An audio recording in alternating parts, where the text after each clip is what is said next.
পর্যায়ে বক্তব্য রাখার জন্য অনুরোধ করছি কালের কণ্ঠের মাল্টিমিডিয়ার রিপোর্টার রায়হানকে।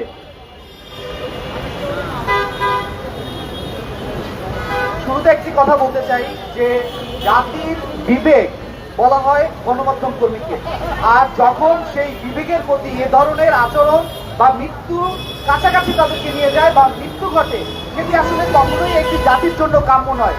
ঠিক এরকম প্রতিনিয়ত চলছে।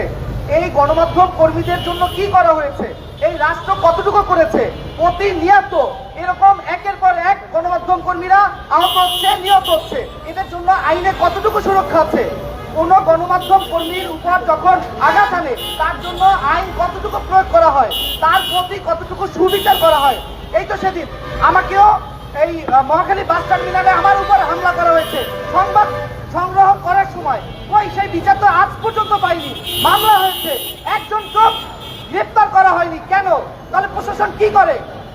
এটা কি প্রশাসনের দায়ভার নাই এই ক্ষেত্রে? গতকালকে যেভাবে নৃশংসভাবে হত্যা করা হলো গলা কেটে, এটা কি একটা রাষ্ট্রের কাছে এটা প্রাপ্য? আমাদের গণমাধ্যম কর্মীকে যদি এভাবেই গণমাধ্যম কর্মীদের হত্যা করা হয়, লাঞ্ছনার শিকার করা হয়, তবে তো জাতির বিবেক আর বিবেক থাকবে না। আমরা যদি সংবাদ প্রচার না করতে পারি, আমরা যদি সেটিকে তুলে না ধরতে পারি, তবে জাতি এবং এই জনগণ অন্ধ হয়ে যাবে, কারণ তারা কিছুই দেখতে পারবে না, কিছুই জানতে পারবে না। তবে এই ক্ষেত্রে আমি বলতে চাই, বর্তমান সরকার এবং ভবিষ্যতে যারা আসবে অবশ্যই সাংবাদিকদের যারা হত্যা বা লাঞ্ছনা বা মারধর যে কোনো ধরনের যাই করুক না কেন, তার সুষ্ঠু বিচার এবং সেই সাথে কঠোর আইন প্রয়োগ করার জোর দাবি জানাচ্ছি। ধন্যবাদ সবাইকে।